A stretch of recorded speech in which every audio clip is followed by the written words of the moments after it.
Bringing people and communities together on seclosounds.org. Your listening station.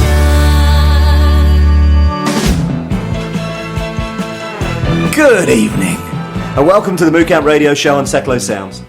The MK Dons radio show that never drifted from the path of the true believer. The show that's also sending good thoughts, positive images, hefty bribes towards Colchester just to make sure. This is the week where it all happens, alright, and we're going to kick it off with a rather spiffing tune called 18,000 Lira. This is Art Brut.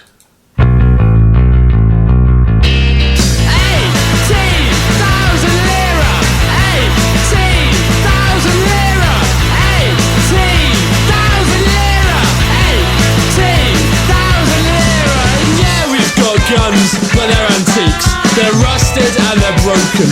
The Red Brigade made us give our bum back, but we're gonna do this bang job, and we're gonna do our very best. 18,000 Lira. 18,000 Lira. 18,000 Lira. 18,000 Lira. Enrico's got a head cold again. It's not his fault. He's a brave and valiant leader. He couldn't even get bus passes this time, just scooters, very fast scooters. 18,000 Lira, 18,000 Lira, 18,000 Lira, 18,000 Lira.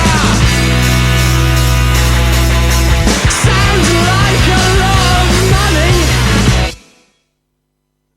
You're listening to the MooCamp Radio Show on Seclo Sounds, because you have impeccably good taste. You're listening to the MooCamp Radio Show here on Seclo Sounds, the only MK Dons radio show to have featured in the Times Top 100 franchise opportunities for 3 years in a row. I'm Brando, the man who this week was secretly proud that within minutes of my daughter finishing applying my pirate makeup, she was letting every social media platform known to man know that she was deeply ashamed by the whole thing. Hi. I'm joined by the man who once walked a million miles for one of my smiles, which was unexpected, a little creepy and quite unnecessary. Say hi, Modest. Good evening. I'm also joined by the man who actually failed to recognise me for more than 20 minutes on Saturday at Rochdale. Whether that was due to his own excessive alcohol consumption or my stunning attempts at fancy dress will probably never be known. Say hi, young Albie. I was in love. And I'm chuffed to say that I also have the man who, within seconds of the aforementioned picture of my pirate effort being posted on social media, let me know exactly what he thought of it on social media with a word I can't repeat on this show. Say hi, Mr. Jers. Hi.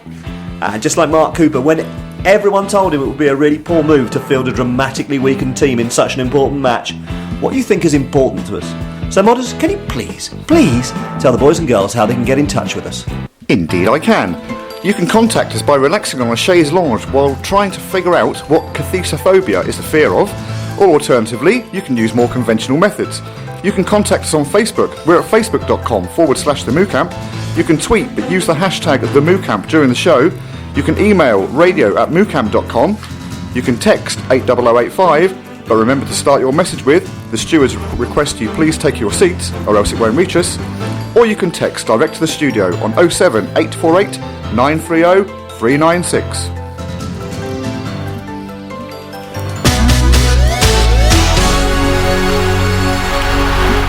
This just in, following Swindon boss Mark Cooper's decision to field a ridiculously weakened side in Saturday's 3-0 defeat at Preston North End, Don's boss Carl Crobbo Robinson announced to a hushed Stadium MK press conference that he knew just how to deal with it. We'll just have to go up automatically then, won't we? Announced Chirpy Scouser. The chirpy Welshman. Yeah, that's the one. But if we do have to play Swindon in the playoffs, then my players will need no team talk, no encouragement, no additional motivation. They will destroy them. More on this once we've established whether it's all because Louis decked him or not.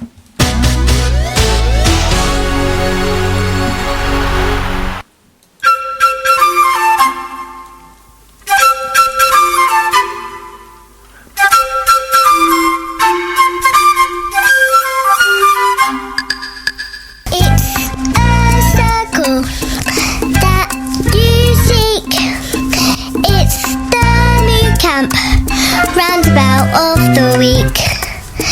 It's the MooCamp roundabout of the week. It certainly is, and each week, as you know, I go out to see what's happening at one of the 3,426 beautiful roundabouts in Milton Keynes, and I pick one at random to describe to you in all of its splendour. So if you're sitting comfortably, we'll continue with the circular conundrum once more. This roundabout's not one, but two. So it's got either 3 or 6 exits. Or 4. You have to drive to get to it. It has the national roundabout locator number of 105 866 399. I got it. And it links 5 to 11, but in orange. Now, there's only 4 clues tonight because I think that's fairly easy. So, whereabouts is this week's roundabout of the week? And apparently we're not going out. We're not going out? No, apparently not. Just getting some tweets in at the moment. Okay. Yeah, I've just had a Facebook thing saying that there is difficult. So clearly you can't hear this, but if you can hear us, if you could let us know, that would be good. I'm going to say something that will shock nobody. Go on. I just got text in from Derek in Shenley Brook End. He says, I'm listening to the show. So somebody's lying. And Lamb Chop says that she can hear us, so... Well, there you go. That's all that matters to me. Those of you who aren't hearing, it's all down to how you're doing it. I think it's something to do with the voting, you know. Yeah, no, it's one half of the... Some people are just really stupid when it comes to things. That's probably what it is, yeah. If you're really stupid, do let us know. If you can work out how. Person, don't listen. Yeah. If you're struggling to get in any other way, then go into www.seclosounds.org and go from there. Clearly you won't be to hear this, but on reflection, when you're listening to the recording again, hopefully that will help. For the one show remaining of the season. Depends. What we got? Right, what's coming up this week is a slightly altered running order, it would appear. Yes. But anyway, can you feel the tension? What a week, what a month, what a season. Well, we're going to try to keep our feet on the ground between now and the end of the show, but we're promising nothing. We'll be talking about Robinson's Pirate Army, complete with stunning goals, tension and a great day out. We'll talk last night's Player of the Season awards, and we'll look forward to Sunday's Season Decider, where we'll find out whether we're going to get through the playoffs or automatically, and we'll have loads of other stuff as well. Well, that sounds like a rather exciting show. If it was me, I'd be listening. Forget where we are now. Ah, there we go. Back on track.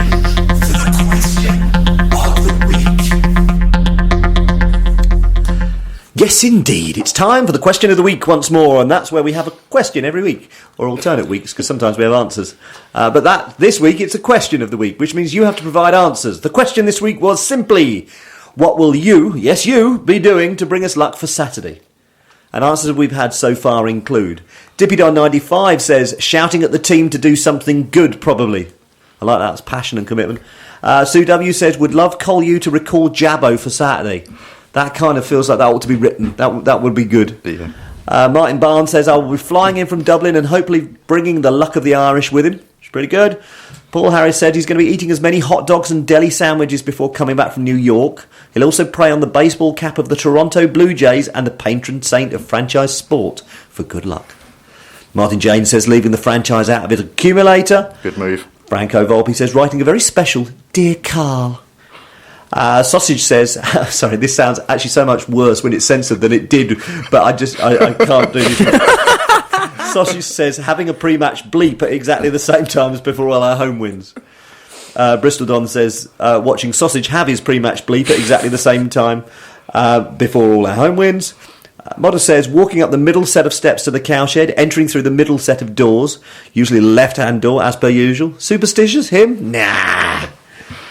Filthy Don says, watching Bristol's Don, watching Sausage have his pre-match bleep. There's a pattern emerging here, definitely.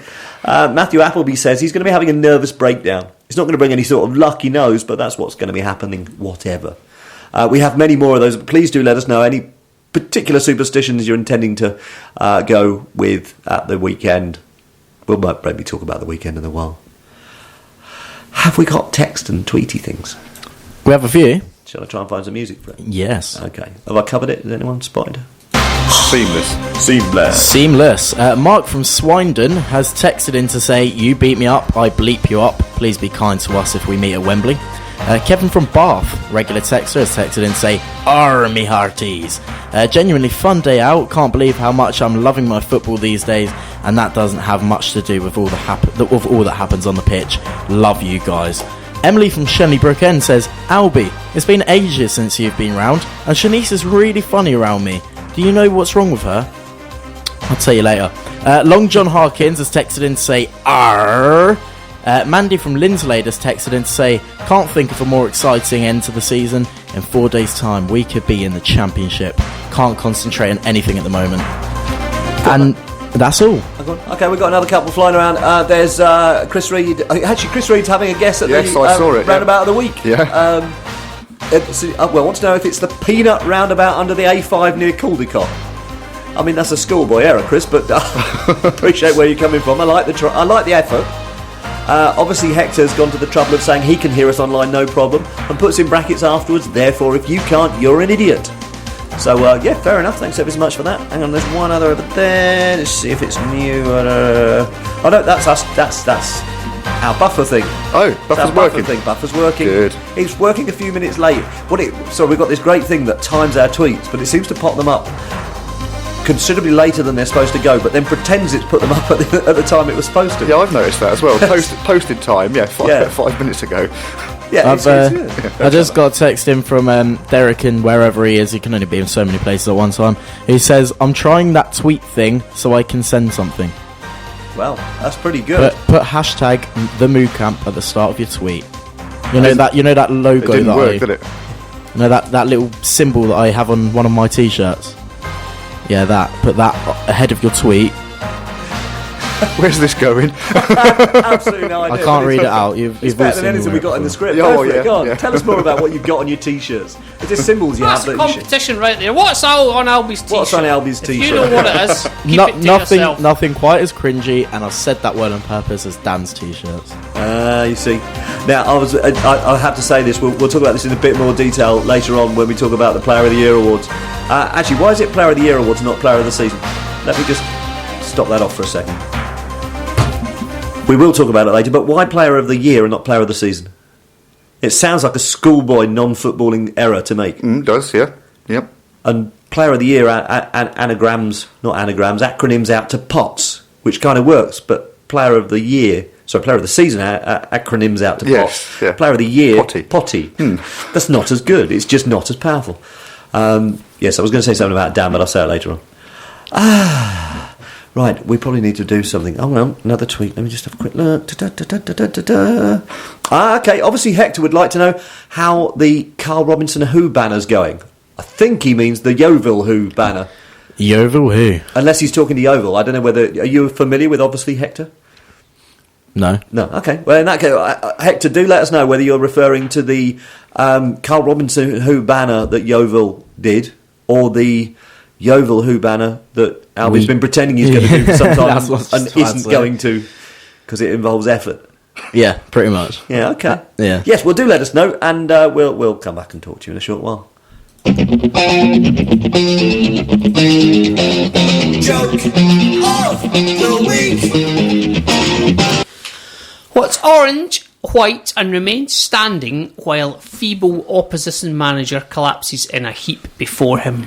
We don't know. What's orange, white, and remains standing while a feeble opposition manager collapses in a heap before him? Dean Lewington giving that Mark Cooper the kicking he so clearly deserves. It's there's a degree of animosity. I'm not keen on him. I don't like him. I can't stand him.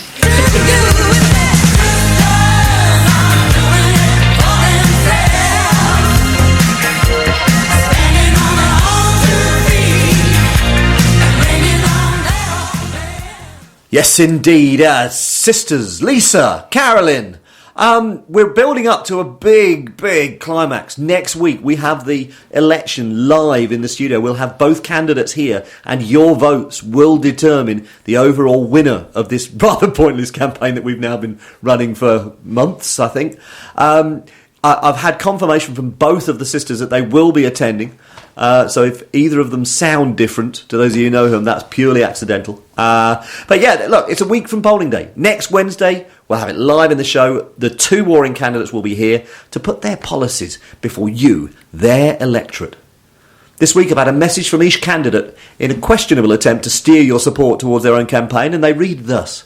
Lisa says, vote Carolyn.